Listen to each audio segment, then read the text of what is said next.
Another month has come and gone, and I've read some comics. Let's dive right into what my favorite comics were from the past month. Let's talk Batman number 4, written by Matt Fraction with artwork by Jorge Jimenez. So Batman is investigating some petty street crime that just doesn't quite add up, and all the while we have this network of crime families that are coming together under new leadership. This was Batman light, but that's okay. We get to spend a lot of time here with this Tauros character, right? He's the bank of the criminal activity, and this dude is basically Cyrus from the Warriors, right? He's standing up there kind of gathering up all the gangs saying, "Can you dig it?" Jimenez just can't miss in this book, though. He is so consistently great, right? DC has like this just stable of fantastic artists. And when I think of DC, I think of Dan Mora and Jorge Jimenez. They are just like laying the groundwork and the foundation for everything fantastic about DC.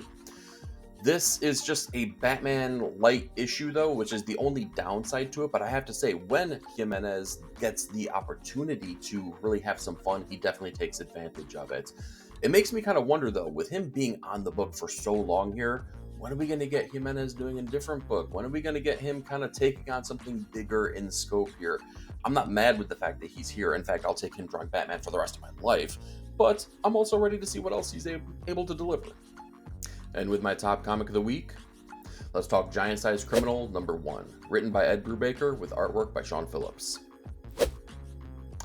Our friend old Ricky Lawless is back, and he's trying to pay off some outstanding debt from an unsavory figure here. His bookie is none too happy with him, and, knowing Ricky Lawless, I'm sure things go super smooth. If you're not a criminal fan here, just jump in. Just get in on this story here. There's nothing that's going to hold you back here. There's no homework assignment needed here. In fact, that is your homework assignment. Just get this book. You're going to understand the world of criminal through and through. This is your primer, right? And this is going to make you want to dive into everything else that happens here. It's insane. There's so many things that happen in this issue that are just so freaking fun, man. You're going to be hooked on criminal the same way that Ricky Lawless is hooked on his closet candy, if you know what I mean. Read the issue. You'll get that joke. The thing is, this creative team is just astounding, right? They've done so many things throughout the years that it's hard not to think of them, honestly, in the same way that I think of Stan and Jack. Ed and Sean deserve the kudos that they get. They deserve that kind of accolade. When you think of those names, that's what you get from these kind of comics. That's how important these are. That's the experience that you should be deriving from these things. Giant Size Criminal, such a fun experience. You also get an RPG from Kieran Killen in here. You get some like Sunday funny news strips in here that are fantastic. They kind of tell a little bit of the background story of some things that are happening on the Amazon Criminal TV show, which, by the way, I can't freaking wait until that comes out. Giant Size Criminal number 1, though. You can't get a better creative team on this. It's probably one of my favorite comics of all time, series-wise here. This was definitely the best kind of issue to get new readers to jump right in. Let's talk Our Soot-Stained Heart number 1, written by Joni Hogg with artwork by Stipan Morian. So in this book, we have Pamela, this young orphan, who is working in the Coalition, a town hell-bent on gathering coal by way of fighting, lying, stealing, and generally being on the naughty list. We know that being bad gets you coal for Christmas. But Pamela kind of refuses to be mad. It goes against the core of her nature and her being. Similar to kind of what I was talking about with assorted crisis events this week, this introductory issue here is both easy and difficult at the same time to see where it's going. It's kind of like 80% Snowpiercer with like 15% the St. Nicholas Santa Claus story with a little bit of Norse mythology and maybe even like 2% Dr. Zhivago. It's this revolution of the working class where we're not sure exactly what they're revolting just yet. Now, this is the runner-up book of the week, so there has to be some gravity behind it, and I have to say that a lot of that comes by way of Stipan's artwork. It looks fantastic. If you have not seen their artwork, do yourself a favor, go check out 20th Century Men. That was written by Dennis Camp. It's absolutely stunning, and it continues that trend in this book right here. But with it being runner-up, I have to say that its ranking right here is all about potential for me. I feel like this lays a foundation for a really, really cool story that can be followed through here, kind of playing on Norse mythology and that Santa Claus storyline. but in a really great way. I want to see where they go from here. The future issues are definitely going to impact my feeling about how this introductory issue does. As a standalone issue and setting up expectation, though, I think it does it superbly, and I can't wait to get issue number 2. And with my top comic of the week, let's talk Absolute Batman number 15, written by Scott Snyder with artwork by Jock. So things have gotten grim in Gotham, and Alfred is telling the tale of the city's history and the man dressed up as a gesture to Bruce Wayne. And Bruce is kind of like, egging him on, trying to get him to tell the story of the person who Alfred has been basically trying to track down this entire time. And he keeps trying to get more truth out of him, not just what the paperwork is offering, but what Alfred's true opinion of this person is. And it's such a weird, fun juxtaposition of Bruce and the Joker that takes itself 100% serious. This is no laughing matter, pun intended. Jock makes this iteration of the Joker so brutal and menacing and monstrous. The cover gives it away, but the interiors really build on that dread. It's a really fun time to have with this character and kind of see just exactly how it is that they're flipping everything on its head, making the Joker, the individual that is the Joker, such a different character here. Billionaire, has, multiple islands, is hunting exactly what you think a rich person would hunt, maybe the most difficult game to track down. And it's setting things up to really have these characters go against one another in brutal, epic fashion. Jock was such a great person to take on the look and feel of this book, and I love that as Alfred is telling the story of the Joker and the differing ideas of who this character is, we kind of get the same look and feel of each page, but just subtle changes are happening to where it kind of influences the story that Alfred is telling and the subtle different details that he's giving to Bruce with each one of these things coming through. Absolute Batman has really, really catapulted itself into definitely my favorite Absolute book, at least right here and right now in this moment, but they're always jockeying and vying for position, right? Right now, Absolute Batman is the best book for me. I'm having such a great time with it. It made it absolutely worthy of top comic of the week. Let's talk Conan the Barbarian number 27, written by Jim Zub with artwork by Fernando Dagnino.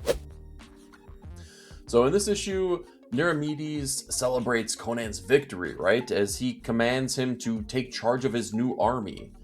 The problem is that Conan doesn't take kindly to orders, like one bit at all. The fun thing about this is that the beginning parts of this issue, it's kind of like a fish out of water story for Conan, as he's heralded as this hero due to the previous issue's battle, right? He was the force that basically won that battle, and now he's being given his accolades for all that kind of stuff, and he's hobnobbing with bigwigs and socialites, and he hates it, like through and through. And that's fun, but what happens now is it's kind of fanning the flames for Conan's ascent. And I gotta say, I'm really excited. I'm really, really excited to see what that means. We usually get to see a triumphant Conan, but this feels more than just like the adventure, right? It feels like prophecy. And I also kind of like the fact that his triumph comes by way of him being imprisoned and then kind of ascending from there. Really cool juxtaposition of what we're seeing here. Conan, this might be crafting itself to be one of my favorite arcs within Jim Zub's time with Conan here. I can't wait to see what the next issue brings, and I'm loving that we're starting to see kind of like, again, his ascent, right? What it means to be Conan, not just the barbarian, but what the future will hold for King Conan. And with my top comic of the week, let's talk The Sacrificers number 18, written by Rick Remender with artwork by Andre Lima Araujo. We get to take a big, unexpected jump forward in time as Pigeon and Saluna have crafted this new way forward for society as their benevolent gods. But the question here is it working?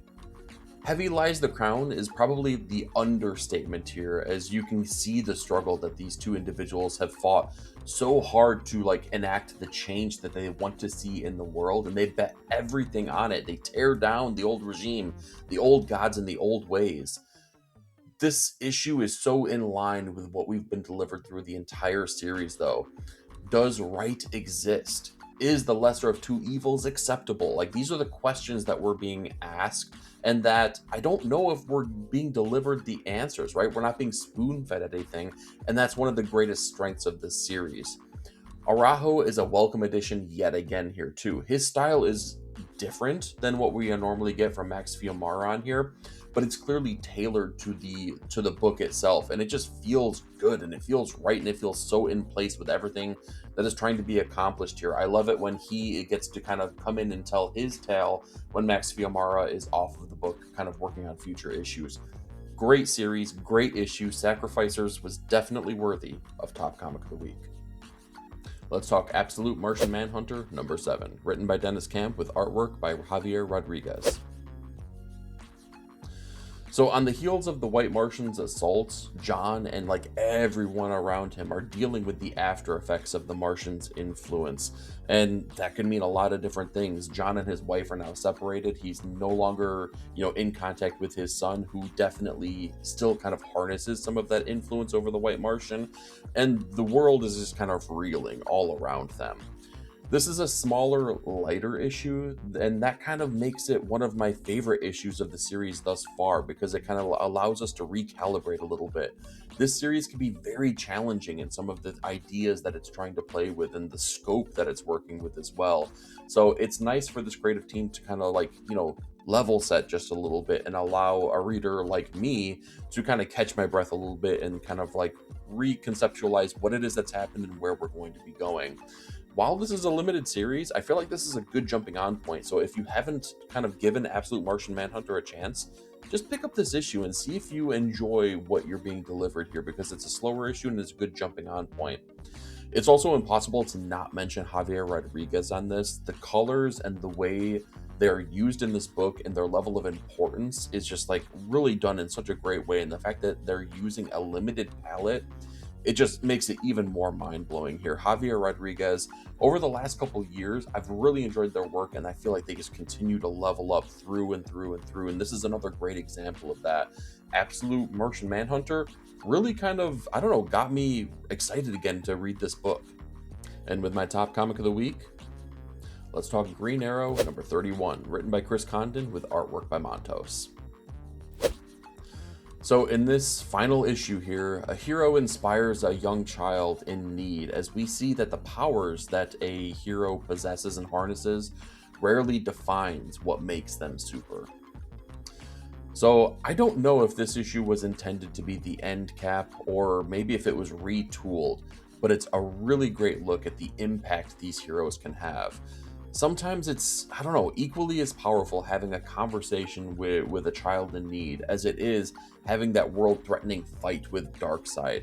They both can be equally impactful, at least in the eyes of the beholder, and that's what this issue is all about. It's bittersweet, as I want to show this issue to everyone as proof of what a superhero comic can be, and it's important to celebrate that. But equal parts, I'm in a mourning phase now, because this is the last issue that Chris Condon and Montos are going to be able to deliver with this character. But man, I have to say, even though it's the last issue, and even though I really, really, really want more, what a way to go out. This was just the perfect end cap for the story that we've gotten. I'm going to, rather than mourn, I'm going to celebrate the time that we've had with this creative team and with this character and what they delivered. Because I have to say, what they delivered was one of my absolute favorite Green Arrow stories through and through. They had a real voice for this character. They definitely did in this issue. And because of that, it made it absolutely worthy of Top Comic of the Week. And we're going to talk about The Tin Can Society number 9, written by Peter Warren with artwork by Francesco Mobili. So as the friend group faces certain death head on, we kind of get what is maybe the final iteration of the mech technology developed by Johnny's previous company. This has been a long delayed book, particularly the last couple issues here. We've had months off, but I have to say, I feel like it was worth the wait now. The narrative has us living in the head of Kasia for the majority of the issue, and I feel like it really works. It's like a living epilogue of what's happening simultaneously to the actual events of the ending. Was the ending seriously hampered by those delays? Yeah, sure, of course. It had to have been, right? But did it hurt my excitement? A little bit. Did I still thoroughly enjoy what we ended up getting, though? Without a shadow of a doubt. I feel like all the strengths of this book still continued to ring true.